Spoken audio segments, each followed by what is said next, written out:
हरे राम राम राम हरे हरे हरे कृष्ण कृष्ण कृष्ण हरे हरे हरे राम राम राम हरे हरे हरे कृष्ण कृष्ण कृष्ण हरे हरे पुंडरीक वरदारी विठ्ठल श्री ज्ञानदेव तुकाराम ब्रह्मानंदं परमसुखदं केवलं ज्ञानमूर्तिं द्वन्द्वातीतं गगनसदृशं तत्त्वमस्यादिलक्ष्यम् एकं नित्यं विमलम् अचलं सर्वधी साक्षिभूतं भावातीतं त्रिगुणरहितं सद्गुरुं तं नमामि नमामि सद्गुरु शान्तं सच्चिदानन्दविग्रहं पूर्णब्रह्मपरानन्दैशम् आनन्दीवल्लभं सद्गुरु सच्चिदानन्दं केवलं करुणाकरं ज्ञानयोगेश्वरं वन्दे ज्ञानदेवा पुनः पुनः अलंकापुरी पुण्यभूमी पवित्र तिथे नांदतो ज्ञानराजा सुपात्र तया आठविता घडे पुण्यराशी नमस्कार माझा सद्गुरु ज्ञानेश्वराशी। संत श्रेष्ठ श्री ज्ञानोबा माऊली, जगद्गुरु श्री तुकाराम महाराज, नाथ महाराज, सर्व संतांना वंदन करतो। परमपूज्य काकांना वंदन करतो। परमपूज्य मंदाताईंना वंदन करतो। आदरणीय चौगले सरांना वंदन करतो। आजच्या या कार्यक्रमात उपस्थित असलेल्या आदरणीय वर्षाताई दामले यांना वंदन करतो। आणि आजची ही नित्यनेमाची जी सेवा आहे, उपासना म्हणूया आपण त्याला, ज्ञानेश्वरीची उपासना चालू आहे। ही उपासना आपण उपासनेतील मालिकेतील पुढचं चिंतन जे आहे ते चिंतनाला आपण सुरुवात करतोय। काल आपण गीतेला सुरुवात केली आणि गीतेच्या सुरुवातीचा श्लोक धर्मक्षेत्रे कुरुक्षेत्रे समवेता युयचवा मामका पांडवा चैव किम कुरुवत संजयाचा प्रश्न विचारला धृतराष्ट्राचा। पहिला आणि शेवटचा प्रश्न गीतेतला, परत प्रश्न विचारला नाही धृतराष्ट्राने। संजय बोलला मध्ये आधे, खूप वेळा बोलणं झालं संजयाचं, पण धृतराष्ट्र बोलले नाहीत। अर्जुन बोलला, भगवान बोललेले आहेत, पण धृतराष्ट्राचा हा पहिला श्लोक आहे। त्यामुळं आपण एक 40-45 मिनटं त्यांच्या त्या श्लोकासाठी दिली होती। आता त्याचाच पुढचा श्लोक आपण आता घेणार आहोत। पण इथं आपण काल बघितलं की पुत्रस्नेहे मोहितू धृतराष्ट्राचे पुसतू, असं माऊलीने त्याच्यावरती भाष्य केलेलं आहे। आणि पुत्रस्नेह मोहित असा शब्द वापरून माऊलीने त्यातला जो मोह आहे, तो मोह जो शोकाला कारणभूत होतो, खरा अंतिशोकच झाला त्यांना। धृतराष्ट्राला शोकातच गेला तो। शेवटचं त्याचं जर शेवटच्या पर्वातील त्यांचं जाणं जर बघितलं महाभारतातलं, तर त्या महाभारतातल्या त्यांच्या त्या चरित्रामध्ये लक्षात येतं की ते अत्यंत शोकाकुल अवस्थेमध्ये गेले। काही प्राप्त केले नाही, सगळं गमावलेलंच होतं। आणि याला कारण फक्त पुत्राचा मोह, या पलीकडे काही नव्हतं। त्यामुळे जर असा विचार जर केला आपण, तर धृतराष्ट्र हे एक मनाचंच प्रतीक आहे। आपलं मन जे आहे हे असंच अंध आहे, चुकीचे निर्णय घेतं, बुद्धीला विचारत नाही। बुद्धी काहीतरी चांगलं सांगण्याचा प्रयत्न करत असते। विदुरासारख्याने भगवान श्रीकृष्णाने खूप उपदेश करण्याचा प्रयत्न धृतराष्ट्राला केला, पण धृतराष्ट्रावरती, या अंध मनावरती, या बुद्धीचा, विवेकाचा काही परिणाम झाला नाही। विवेक रूपानं विदुर होते, नंतर विवेक रूपानं भगवान श्रीकृष्ण होते। यांनी खूप उपदेश केलेला आहे, पण त्या उपदेशाचा थोडा तिळमात्रही परिणाम धृतराष्ट्रावरती झाला नाही। मन असं मूड असतं, मौन झालेलं असतं, त्याच्या कुणाच्याही उपदेशाचा परिणाम होत नाही, बुद्धीलाच मानत नाही। तर हे धृतराष्ट्र हे मनाचं प्रतीक आहे, म्हणजे मोहित असतं ते नेहमी आणि बुद्धीचं ऐकत नाही। तसा दुर्योधन आहे। दुर्योधन हे अहंकाराचं प्रतीक आहे, म्हणजे अहंकारामुळं हे घात जो होतो तो अहंकारामुळं। त्यामुळे ह्या दोन्ही गोष्टी त्यामध्ये आहेत। भगवान श्रीकृष्ण हे आत्म्याचं प्रतीक आहे, त्यामुळे आत्म्याकडे बघितलं नाही त्यांनी आणि त्याचाच विचार झाला। तो जो आहे तो अंध, की त्याला आपण म्हणतो ते मनाचं प्रतीक आहे आणि मोहित आहे तो। आणि दुसरं आहे की दुर्योधन हे अहंकाराचं प्रतीक आहे, म्हणजे अहम आणि मम या दोन्ही गोष्टीमुळंच महाभारताचं एकंदर इतिहास घडलेला आहे, असा त्याच्यातला अर्थ आपण कालच्या श्लोकामधून बघितलेला आहे। म्हणजे महाभारताचं जर थोडंसं सिंहावलोकन जर केलं तर बऱ्याचशा गोष्टींचा उलगडा व्हायला लागतो की युद्धाला कारणीभूत कोण होतं, युद्ध कशामुळं झालेलं आहे। पुढच्या श्लोकामधून आपल्या युद्धासाठी कोण कोण योद्धे तयार आहेत याचं वर्णन दुर्योधनाच्या तोंडात एखादा श्लोक टाकून भगवद्गीता आपल्याला सांगत आहे। त्यानंतर पांडवांचे कोणते सैन्य होते हे पुढच्या काही श्लोकामधून सांगितलेलं आहे. आता त्या श्लोकांची नावं आहेत, त्याने पुकारलेल्या विस्फुरलेल्या शंखांची नावं आहेत आणि याचा विचार त्यामध्ये केलेला आहे.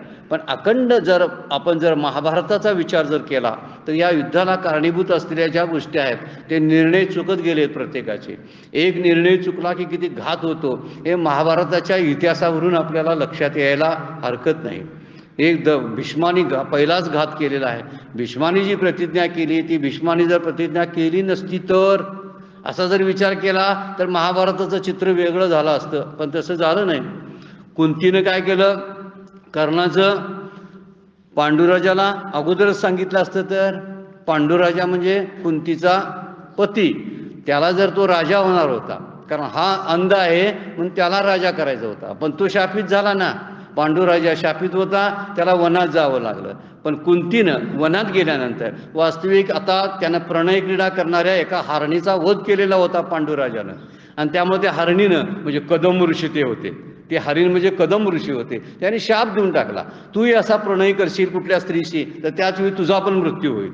आणि असं जर एवढा शाप मोठा दिल्यामुळं त्यानं काय तसा प्रयत्न प्रणयाचा झालाच नाही, तो राहिला आपला जंगलामध्येच राहायला लागला. पण जंगलामध्ये राहत असताना कुंतीने समजा सांगितलं असतं आता आपल्याला मुलं होणार नाहीत, पण आपला एक मुलगा आहे कर्ण असं सांगितलं असतं तर प्रश्न हा आहे. आपण जरा असं महाभारताला काही प्रश्न विचारले पाहिजेत. असं सांगितलं असतं तर कुंतीनं की तुमचा मुलगा आहे तर त्याला किती चांगलं वाटलं असतं त्यावेळी, पण तसं काही झालं नाही आणि ते सांगितलं नाही. मग हे सांगितलं म्हणजे जर तरच्या ह्याच्यामध्ये दडलेलं आहे. द्रौपदीनं कर्णालाच वरलं असतं तर द्रौपदीनं काय केलं असतं, समजा कर्णालाच माळ घातली असती तर वास्तविक कर्ण त्या पात्रतेचा होता. आणि जेव्हा कर्णानं त्या दरबारामध्ये स्वयंवरात प्रवेश केला त्यावेळी पहिलं मन द्रौपदीचं त्याच्यावरच गेलं. हा इतिहास सांगतो आपल्याला. जेव्हा स्वर्गारोहण झालं आणि ज्यांची पापं अधिक ते पडत गेलेत, मरत गेलेत, त्यातली पहिली मेली असेल तर कोण तर द्रौपदी. पहिल्यांदा जर ह्या 5 पांडवांच्या मध्ये मेली असेल कोण तर द्रौपदी. याला कारण तेच होतं. ह्याच कारणामुळं मग तिनं कर्णालाच वरलं असतं तर पुढचा इतिहास. हे विचार करण्यासारखे काही प्रश्न आहेत. उदाहरण आपण घेऊया. कर्णाला कळलं, श्रीकृष्णाने सांगितलं होतं अरे तू 6वा मुलगा आहेस कुंतीचा, तू थोरला मुलगा आहेस, तू ये पांडवांना तूच राजा होणार कारण तू थोरला आहेस. किती मोठी गोष्ट आणि केवढा मोठा विचार सांगितला होता, नाही ऐकलं त्यानं. आता तो त्यांच्या अंकित होता, तो भाग वेगळा, मित्रप्रेम होतं त्यामुळं असेल, त्याला राज्याची अपेक्षा नव्हती, फार दानशूर माणूस होता तो आणि त्यामुळं त्याच्याबद्दलचा विचार करायची गरज नाही. परंतु कर्ण जर पांडवांना सामील झाला असता तर किंवा या महाभारताचं चित्र बदललं असतं. म्हणून इतर विचार करताना गोष्ट लक्षात घेण्यासारखी आहे की धृतराष्ट्रावर जी आलेली परिस्थिती आहे आजची, म्हणजे जी आता माझी मुलं आणि पांडव हे युद्धामध्ये काय करत आहेत असा पहिलाच प्रश्न धृतराष्ट्राने विचारलेला आहे. आणि माऊली म्हणून म्हणतात पुत्रस्नेही मोहितू, तो मोहित झालेला आहे. ही साधारण वासना सांगतात ना, शास्त्रानं सांगितलेल्या आहेत वासना. पुत्रवासना असते किंवा वित्त वासना असते किंवा शास्त्र वासना असते, लोकवासना असते. असे वासनेचे 1-2-4 प्रकार शास्त्रानं सांगितलेले आहेत. त्यातली पुत्रवासना जी आहे ती धृतराष्ट्राला नडली, बाकी काही नडलं नाही. पुत्राचं सगळं ऐकत गेले आणि त्यांच्या पुढं त्याचं काही चाललं नाही आणि त्यामुळे हे सगळे निर्णय बदलत गेले. म्हणून युद्धाला आता सुरुवात झालेली आहे. तर तसा जर विचार आपण जर करत गेलो, दुर्योधन सुद्धा विद्वान होता, त्यानं असा निर्णय घेतला, पण त्या पाठीमागे तोही विद्वान होता. कृष्ण जेव्हा शिष्टाई करायला गेले त्यावेळी शिष्टाई त्याचं ऐकलं नाही. कृष्णाचं त्याने ऐकलं असतं तर, दुर्योधनानं समजा कृष्णाची शिष्टाई ऐकली असती तर युद्धाचं चित्र बदललं असतं. पण तसं काय बदललं नाही. तो दुर्योधन कृष्णाला म्हणतो, त्यांचं वाक्य आहे महाभारतातलं, जानामि धर्म नचमे प्रवृत्ती, जानामि अधर्म नचमे निवृत्ती. एकच श्लोकामध्ये ते सांगतो काय बघा, म्हणजे तो विद्वान होता हे त्यावरून लक्षात येतं. जानामि धर्म नचमे प्रवृत्ती, म्हणजे धर्म काय आहे हे जाणण्यात, धर्म काय मला कळतं पण माझी प्रवृत्ती तिकडे वळत नाही. ते धर्म पाळावा, कर्तव्याचं पालन करावं असं मला वाटत नाही, परंतु मी धर्म जाणतो.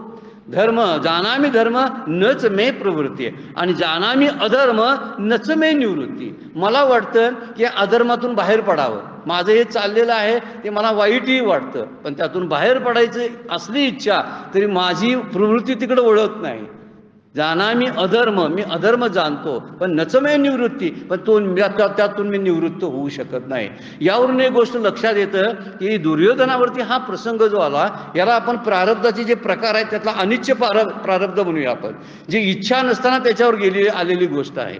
आणि ही गोष्ट त्याला कारणीभूत ठरलेली आहे. म्हणजे इच्छा नाही त्याची, बरं काय, तो जाणतो सगळं धर्माचं, कर्तव्याचं, शास्त्राचं, विद्वान होत जातो, पण त्याच्या पाठीमागं मूळ त्याचं बालपण आहे. त्या बालपणाशीच दडलेलं सगळं आहे, त्यामुळे तो खवळलेला आहे. आता बघताना सुद्धा एक ओवी माऊलीने त्याच्यावरती टाकलेली आहे, आणि ती फार सुंदर ओवी आहे, आपण बघणार आहोत. त्यामध्ये सिंह जसा हत्तीच्या कळपाकडं असा ढुंकून सुद्धा बघत नाही, तसं तो पांडव सैन्याला कमी लेखतो.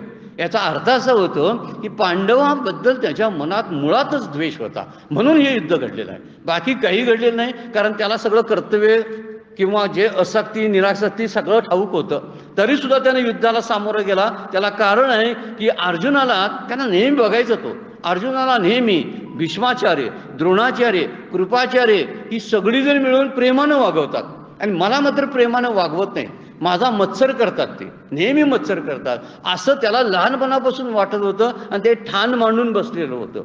आणि ह्याला पुष्टी देणारी बरीचशी उदाहरणं महाभारतामध्ये आहेत. त्यामध्ये महाभारत सुद्धा दाखवून देत आहे खरंच त्यांची वृत्ती भीष्माचार्यांची अर्जुनाकडे होती, द्रोणाचार्यांची, कृपाचार्यांची त्यांच्याकडेच होती. द्रोणाचार्य हे धनुर्विद्येमध्ये पारंगत असलेले, शस्त्रामध्ये निष्णात असलेले, आणि शास्त्रामध्ये निष्णात असलेले कृपाचार्य होते. ते त्यांचे कुलगुरू होते, कुलगुरू कुणाचे, हस्तिनापूरचे कृपाचार्य. आणि या कृपाचार्यांची पण दृष्टी कोणाकडे होती, पांडवांच्याकडे. सारखं त्यांच्याकडं सॉफ्ट कॉर्नर ज्याला आपण म्हणतो, तो सॉफ्ट कॉर्नर पांडवांना दिला जायचा. आणि ही जी द्वेषाची, सुडाची बीजं लहानपणापासून दुर्योधनाच्या मनामध्ये रुजलेली होती, आणि म्हणून तो युद्धाला प्रवृत्त झाला. आपल्या वडिलांचं पण त्यानं ऐकलं नाही, गांधारीचं पण ऐकलं नाही, आणि पुढे युद्धाला गेलेला आहे. द्रौपदीनं त्याचा अपमान केला नसता तर राजसूय यज्ञामध्ये आंधळेचे पुत्र आंधळेच असं का म्हटली ती, ह्यालाही कारण तेच आहे, युद्धाला कारण ते आहे. एखाद्या त्या द्रौपदीनं की भर सभेमध्ये तो घसरला पाण्यामध्ये ना, त्या यज्ञाच्या पाणी जे मयसभा तयार केलेली होती, त्या मयसभेमध्ये पाणी आहे का जमीन आहे त्याला कळलं नाही, त्यामुळे तो त्यातच पाय घातला. वास्तविक ते पाणी नव्हतं किंवा जमीन होती, आणि तो त्यांना पाण्यात पडला. आणि त्यावेळी तिनं वाक्य वापरलं की अंधाचे पुत्र आंधळेच, याचा राग होता त्याच्या मनामध्ये, म्हणून द्रौपदी वस्त्रहरण घडलं. याला कारण ते आहे. आपण जरासं मागं जाऊन बघायला लागलो युद्धाची पार्श्वभूमी, तर या गोष्टी लक्षात येतात. त्यामुळे या पाठीमागं सत्ता पिपासू वृत्ती आहे, माझी सत्ता असली पाहिजे. सुडाचं सगळं राजकारण आहे महाभारतामध्ये, ह्याचा सोड त्यानं घेतला, त्याचा बदला त्यानं घेतला, असं घडत गेलेलं आहे. आणि म्हणून इथंपर्यंत आता आलेलं आहे की ही जी वासना होती पुत्रवासना, ही पुत्रवासना नडलेली आहे. पुत्रवासना असलेल्यांची स्थिती काय होते, अलीकडे जर असं विचार केली तर लक्षात येतं आपल्याला की मला पुत्र असावा, ही एक पुत्रवासनाच आहे, बरं का. आता का असावा याची उत्तरं मात्र कोणाकडे नाही आहे. आज जनरली जर बोलायला गेलो, मला मुलगा पाहिजे असं बऱ्याचशा स्त्रियांना जे वाटतं, ते का वाटतं हे अजून कळलेलं नाही. पण वाटायला नको पाहिजे अशी स्थिती पण आहे की मुलगा नसला तरी चालतो, मुलं नसली तरीही सुखी राहता येतं, हे एक तत्वज्ञान आपल्याला परमार्थ सांगतं. पण पुत्रवासना सुटत नाही ना, म्हणून पुत्र असावा ही एक त्यामध्ये असते. त्याचं हवं नको पाहावं, त्याचे लाड कौतुक करावे, ही पुत्रवासना आहे. आणि शेवटी जाऊन मोठं झाल्या त्यानं माझ्या अपेक्षाप्रमाणे वागावं, ही पुत्रवासनाच आहे. आणि पुत्रवासना जर सुटायला लागली तर निश्चितपणे आपण एखाद्या गोष्टीतून बाहेर पडायला चालू होतो, आसक्ती कमी व्हायला लागते. या 4 वासना ज्या दिलेत ना, पुत्र, वित्त, त्यामध्येच आपण कामना म्हणूया, पुत्र, वित्त, लोकवासना आणि शास्त्रवासना, या गोष्टी फार महत्त्वाच्या आहेत. सगळ्या वासना जरी सुटल्या, शेवटच्या ठिकाणी लोकवासना मात्र सुटत नाही. जे विद्वान असतात, जीवनमुक्त असतात, त्यांनाच फक्त लोकवासना सुटते. आजचा विषय तो नाही, पुत्रवासनेचा आहे. त्यामुळे पुत्रस्नेहानं मोहित झालेल्या धृतराष्ट्राला काहीच कळलं नाही आणि युद्धाला सुरुवात झाली. आणि इथं आता संजय दुसरा श्लोक वापरतोय बघा, की त्यानं कुठल्या श्लोकामध्ये काय सांगितलेलं आहे त्याचा थोडासा विचार आपण करायचा आहे. आजचा दुसरा श्लोक जो आहे तो संजय उवाच म्हणजे म्हणाला, दृष्ट्वा तू पांडवानीकम व्यूढन दुर्योधन सता आचार्यमुपसंगमे राजा वचनम ब्रवीत. आता राजा बोलला. राजा कोण, तर दुर्योधनाला राजा म्हणतोय तो, बरं का. वास्तविक ऑफिशियली अजून राजा नाही, ह्या युद्धानंतर तो राजा बनणार होता. पण त्यानं ठरवलं धृतराष्ट्र काय अंधच आहे आणि त्यामुळं त्याचा अर्थ असा आहे की या हस्तिनापूरचा राजा हा दुर्योधनच आहे असं मत कुणाचं झालं? संजयचं.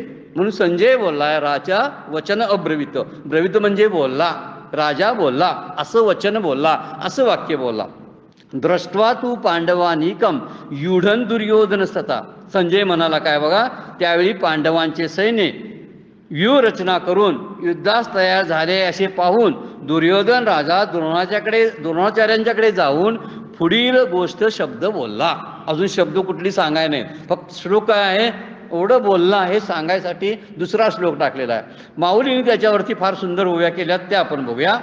ते वेळी तो संजय बोले म्हणाला, म्हणे पांडव सैन्य उचलले म्हणजे खवळून उठलेले पांडव सैन्य जैसे महाप्रलयी पसरले कृतांत मुख, म्हणजे महाप्रलयासारखं मृत्यूने जणू काय 11 जबडाच आव वासून केलेला आहे. कृतांत म्हणलेला आहे, कृतांत मुख. आणि हा शब्द कृतांत मुख म्हणजे काळाचा जबडा जो असतो ना, तो काळानं जबडाच जसा का पसरला असं सैन्य आहेत पांडवांचं, खवळून उठलेलं सैन्य आहेत असं वर्णन माऊली करते. ते वेळी तो संजय बोले, त्यावेळी काय बोलला संजय? म्हणे पांडव सैन्य उचलले जैसे महाप्रलयी पसरले कृतांत मुख, तैसे ते घनदाट, म्हणजे एकदम भरपूर सैन्य होते. सागर मंथनामुळे पुढे म्हणले बघा, तैसे ते घनदाट उठावले एकवाट जैसे उसळले काळकूट धरी कवन. काळकूट विषासारखा तो प्रसंग होता. म्हणजे सागर मंथन ज्यावेळी झालं, सागराचं मंथन झालं त्यावेळी जी 14 रत्न बाहेर पडली होती त्यातून हलाहल सुद्धा निघालं असं वर्णन आहे. आपण शंकरांची, भगवान शंकरांची आरती म्हणताना त्यामध्ये हलाहल उठले म्हणतोय, ते प्राशन केले भगवान शंकरांनी आणि त्यांचा कंठ निळा झाला अशी त्यामधलीची कथा पुराणामध्ये आहे. ती पुराणातली कथा. पण कधी समुद्र मंथन झालं आणि समुद्र मंथनातून काय हाती निघाले, काही रत्न निघाली, काय बऱ्याचशा गोष्टी निघाल्या. मोहिनी पण त्यातनंच निघाली. अनेक गोष्टी आहेत की त्यातनं त्या निघाल्या. म्हणजे अमृत पण त्यातून निघालं. हे अमृत सगळं देवानी कुणी प्यायचं त्याच्याबद्दल भांडणं झाली, पुराणातली कथा आहे. पण इथं काळकूट शब्द वापरलाय म्हणून आपण त्याबद्दल बोलावलोय. सागर मंथनामुळे उफाळून वर आलेल्या कालकूट विषाला आवर घालणे कोणालाही जसे जमले नाही, त्याप्रमाणे चारी बाजूने एकदम खवळून उठाव केलेल्या पांडवांच्या प्रचंड सैन्यास कोण थोपवणार असा प्रश्न येतो. तैसे ते घनदाट, घनदाट म्हणजे भरपूर सैन्य होते. उठावले एकवाट, एकवाट शब्दाचा अर्थ काय होतो? एकदम उठलेले. जैसे उसळले काळकूट, काळकूट म्हणजे विष, धरी कवन, कोण त्याला पकडाय जाणार अशा विषाला, असं माऊलीने ओवी केली. पुढची ओवी या श्लोकावरली काय आहे बघा. ना तरी वडवानळू, वर्णन करायला ना पांडव सैन्यांचं. ना तरी वडवानळू साधुकला, किंवा भडकलेल्या वडवानळास काय झालं? प्रलय वाते पोकला, वारा त्यातच सुटला. एकदम आग लागलेली आहे, आगीत जर वारा सुटला तर काय होईल असं वर्णन माऊली करते. ना तरी वडवानळू साधुकला प्रलय वाते पोखला सागर शोषुनी उधवला अंबराशी, म्हणजे भडकलेल्या वडवानळास प्रलय काळाच्या झंझावाताची साथ मिळावी, त्यातही सातही सागरांना शोषून घ्यावे आणि ज्वालांनी आकाशाला लपटण्याचा प्रयत्न करावा अशी स्थिती त्या सैन्याची होती. तेथे दळ दुर्धर नाना विही परिकर अवगमले भयासुर तिये काळी. त्याप्रमाणे काय म्हणलेलं आहे? दळ, दळ म्हणजे सैन्याचं दळ. दुर्धर म्हणजे अभेद्य कवचासारखे, दुर्धर कठीण, फोडावयास कठीण असलेले पांडवांच्या सैन्यांची विविध व्यूहात रचना केली होती. नाना व्यूही, व्यूह म्हणजे युद्धाची रचना, नाना व्यूह म्हणजे अनेक प्रकारे युद्धाची रचना केली होती. परिकरे म्हणजे वेगवेगळी केलेली रचना. अवगमले भयासुर, आणि त्यावेळा भयानक असं वाटत होतं. अवगमले वाटले, भयासुर तिये काळी, त्यावेळी असं भयानक अशी परिस्थिती वाटत होती. म्हणजे दुर्ग जसा असतो एखादा किल्ला, तशा पद्धतीनं हे सैन्य होते. ते देखून या दुर्योधने आव्हेरिले कवने माने जैसे न गणिजे पंचानने गजघटाते. इथं आता ती ओवी आली, मगाशी आपण चर्चा केली होती त्याची. राजा पांडवांचे सैन्य पाहून दुर्योधनाने कशी तिरस्कारयुक्त भावनेने नजर टाकली म्हणून विचारशील. तर हत्तीच्या कळपाकडे सिंह जसा पूर्ण दुर्लक्ष करतो त्याप्रमाणे सहज नजर टाकली दुर्योधनानं. ते देखुनिया दुर्योधने, देखुनिया म्हणजे पाहिलं, अव्हेरिले दुर्लक्ष केले, अव्हेरिले कवने माने कसं अव्हेरलं, जैसेन गणिजे पंचानने गजघटाते, पंचानने म्हणजे सिंह, गजघटाते म्हणजे हत्तीच्या कळपाना, हत्तीच्या कळपाना जसा सिंह असा दुर्लक्षित उदासीन दृष्टीनं पाहतो तसं हे काय करतात माझं, असा हत्तीकडे बघून सिंहाची नजर असते तसा हा सिंह, पंचानन शब्द वापरला, माऊलीने वापरला, श्लोकामध्ये नाही तरी पण माऊलीने वापरला की पंचानने म्हणजे सिंहानं अशी दृष्टी टाकली की जसं काय जणू काय हत्तीचे कळप माझं काय बिघडणार, तसं पांडवांचे एवढे भरलेले सैन्य आहेत, जरी दुर्धर असले तरी ते माझं काही बिघडू शकत नाहीत अशी नजर टाकली. पुढे काय म्हणतात बघा, तिसरा श्लोक, दुसऱ्या श्लोकामध्ये म्हणाला, पश्चताम पांडुपुत्राणाम आचार्या महती चमुम युडान द्रुपदपुत्रेन तव शिष्येन धीमता. काय म्हटला, अहो आचार्य, पांडवांची प्रचंड सेना पहा, तुमचा बुद्धिमान शिष्य द्रुपदाचा पुत्र याने ही रचून उभी केलेली आहे. द्रुपदाचा पुत्र इथं वर्णन करताना सांगितलेला नाही श्लोकामध्ये. द्रुपद पुत्र म्हणजे दृष्टद्युम्न, हा द्रुपद राजाचा पुत्र आणि हा यानं ती सेना तयार केलेली होती.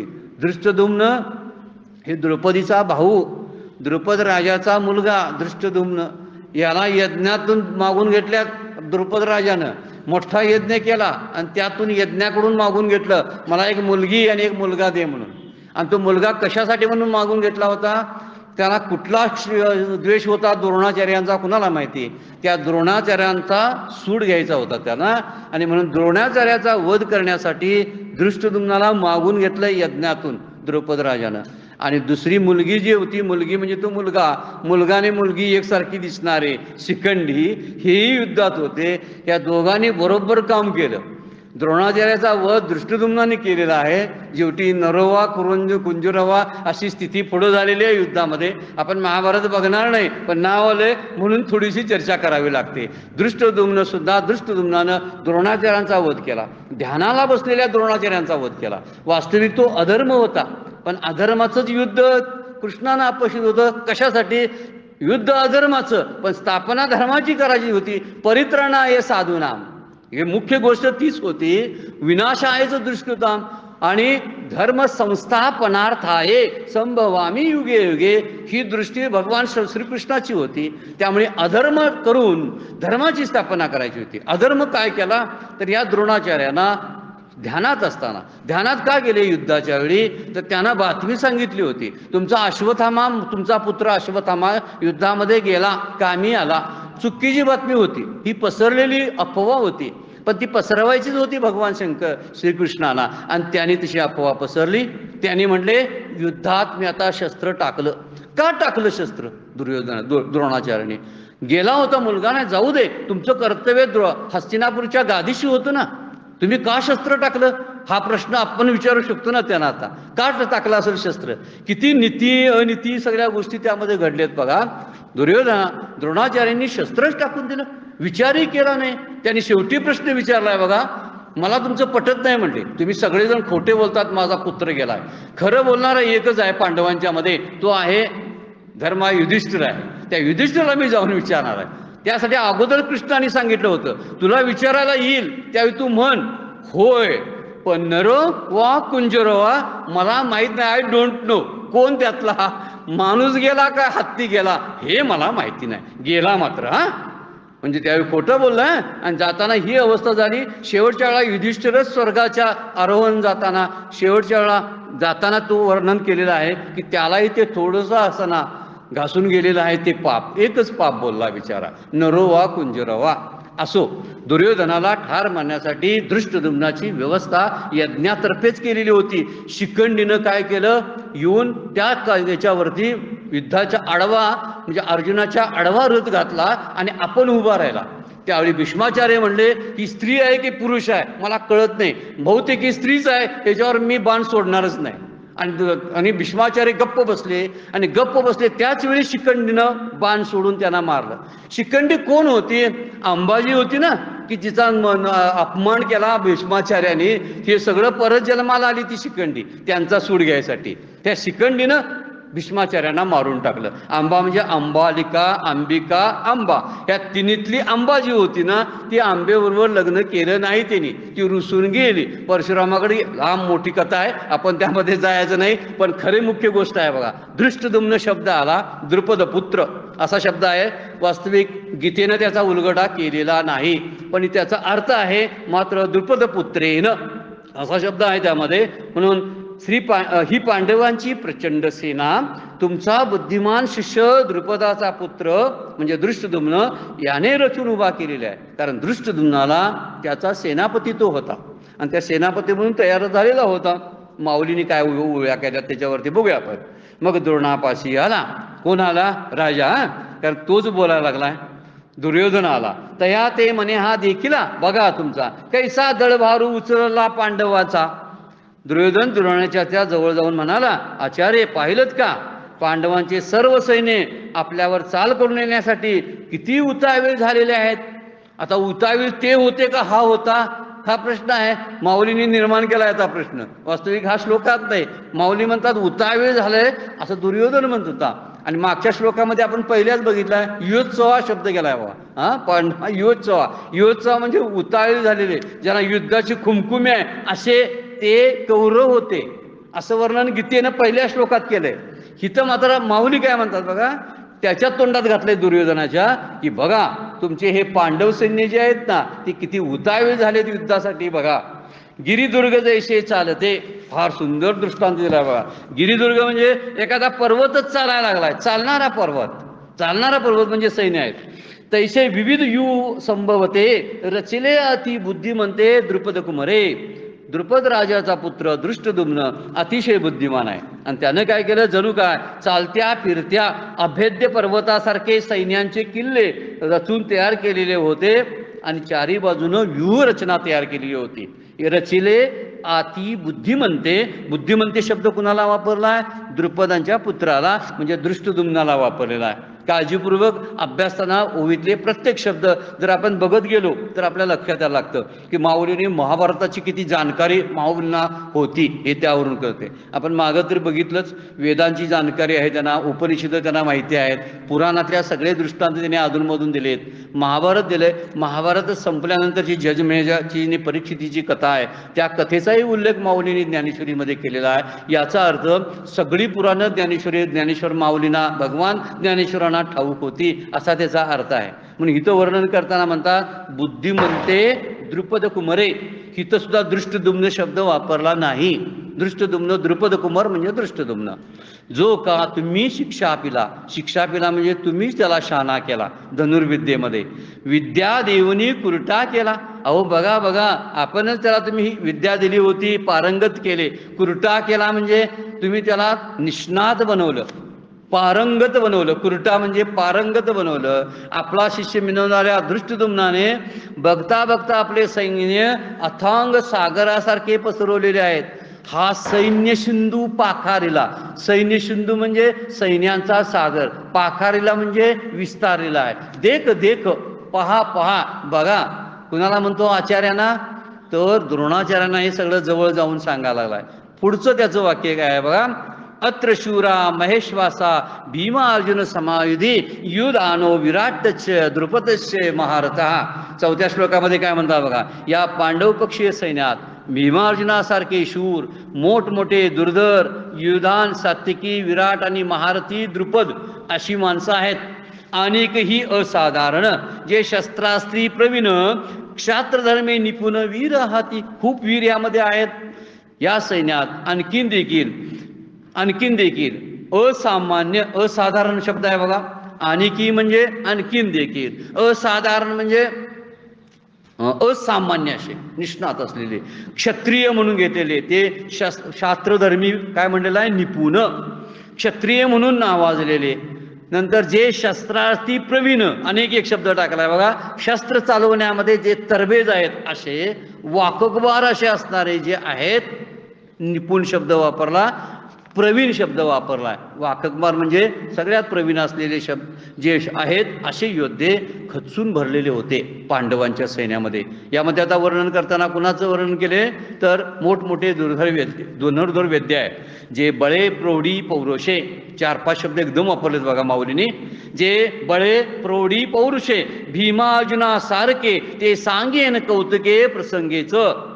जे वीर्यध्ये शक्तीने म्हणजे बळे म्हणजे शक्तीने, प्रौढी शब्दाचा अर्थ काय? प्रौढी म्हणजे मोठेपणाने, पौरुषे म्हणजे पराक्रमाने किंवा धैर्याने. भीमार्जुनासारखे जे आहेत ते असे सैन्य त्यामध्ये आहेत. ते तुला आता मी सांगतो प्रसंगाला म्हणून सहज कौतुके जाता जाता सांगतो. कौतुके म्हणजे काय? जाता जाता सांगतो असं म्हणाला तो. यत योधान सुबटू आला असे विराटू महारथी श्रेष्ठू द्रुपद विरू. या ठिकाणी पराक्रमी योद्धा जो आहे युधानू शब्दाचा अर्थ आहे या ठिकाणी सात्यकी राजा. सुबटू म्हणजे पराक्रमी योद्धा विराट राजाबरोबर येऊन उभा राहिला असून त्याच्या शेजारी श्रेष्ठ महारथी द्रुपद राजा पण आहे. तिथं द्रुपद राजा उभा आहे. मग अशी दृष्टद्युम्नाचं वर्णन केलं त्याच्या वडिलांचं. आता द्रुपदाचं वर्णन या 4थ्या श्लोकामध्ये माऊलीने केलेलं आहे. सगळी वर्णन आहेत बरं का युद्धाची. कंटाळून जाण्याची शक्यता आहे पण तरीसुद्धा आपण थोडंसे ज्ञानेश्वरीचा पूर्ण अभ्यास आपण करायला लागलोय आणि शब्दाला विचार करायला लागलोय. पुढचा श्लोक बघा 5वा.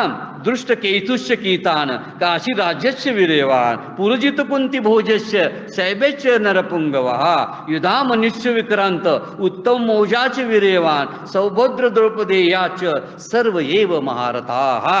वर्णन 6व्या श्लोकामध्ये असं केलेलं आहे. इथंपर्यंत सगळ्या पांडव सैन्यांचं वर्णन आहे 6व्या श्लोकामध्ये. 5वा श्लोक काय सांगतोय बघा. दृष्टकेतू चेकितान बलवान काशीराजा पुरोजित कुंतीभोज म्हणजे कुंतीचा भाऊ आणि नरश्रेष्ठ शिबिराजा इतके लोक आहेत.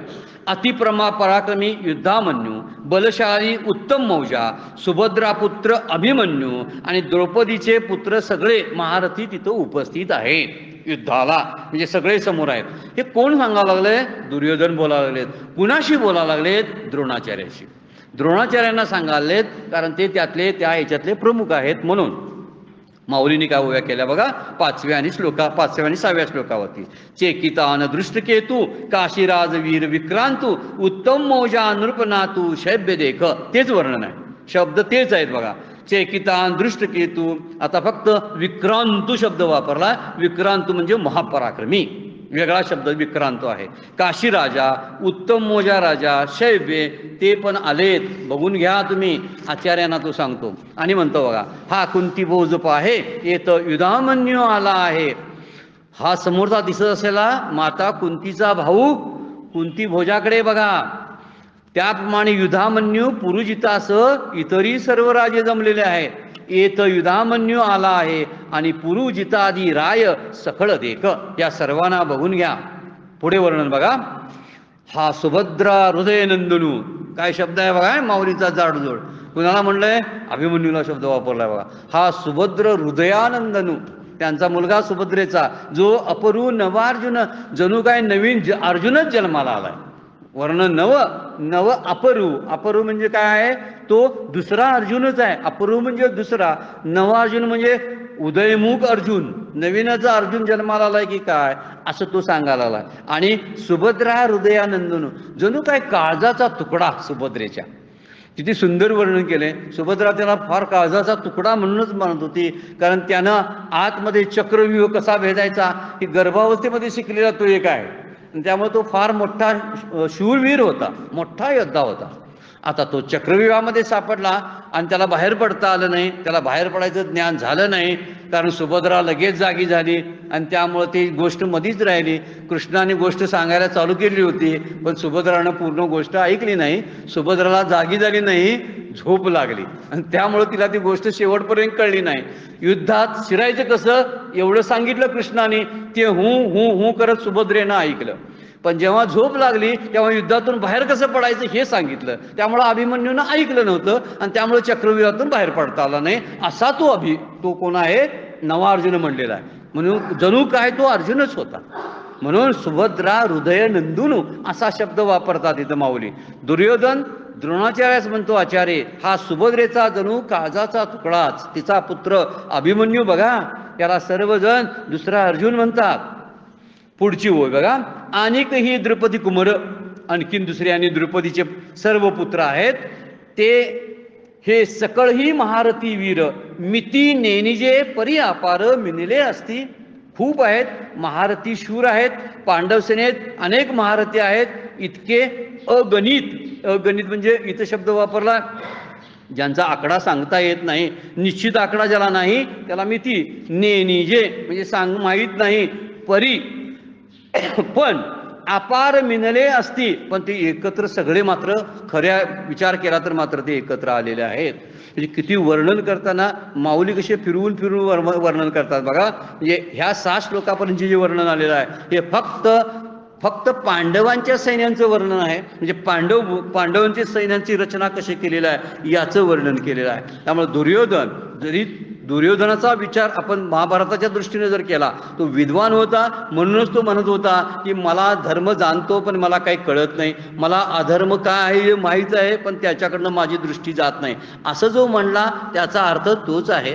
आणि म्हणून जर आपण महाभारताचा युद्धाचा जर प्रकार बघितला तर ही पांडव सेना किती भयंकर होती त्याची धडकी त्याला अगोदर भरली होती. कारण म्हणूनच त्यानं दुर्योधनानं पहिल्यांदा पांडव सैन्याचा उल्लेख केला, नाहीतर आपली सेना अगोदर सांगितली असती. आता ह्यानंतर तो आपल्या सेनेमध्ये कोण कोण आहेत हे सांगणार आहे. म्हणजे यापुढे काय होणार आहे तो मध्येच एक सांगितलेला आहे बघा. त्याचा मत्सर कसा आहे बघा, जसा एखादा हत्तीच्या कळपाकडे एखादा सिंह पाहतो तसं त्यानं पांडव सैन्यांच्याकडे पाहिलेलं आहे.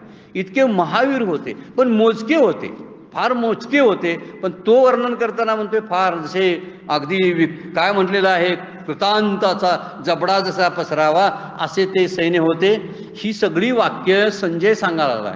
असं कोण म्हटलं म्हणून सांगतो तर दुर्योधन बोलला. असं कुणाला सांगतो तर धृतराष्ट्राला सांगायला आलाय. कारण धृतराष्ट्र फक्त ऐकण्याचं काम करतो आहे आणि ती गोष्ट धृतराष्ट्राला तो सांगत आहे. पुढच्या आपल्या आता निरूपणामध्ये पुढच्या भागामध्ये आपण जे ह्यांचे सैन्य होते सगळे हस्तिनापुरातल्या कौरवांचे जे सैन्य होते त्या सैन्यांचा उल्लेख माऊलींनी कसा आपल्या ओवीमध्ये केलेला आहे ते पुढच्या श्लोकामध्ये आपण बघणार आहोत. आजची जी चिंतनची मालिकामधला भाग जो आहे त्याला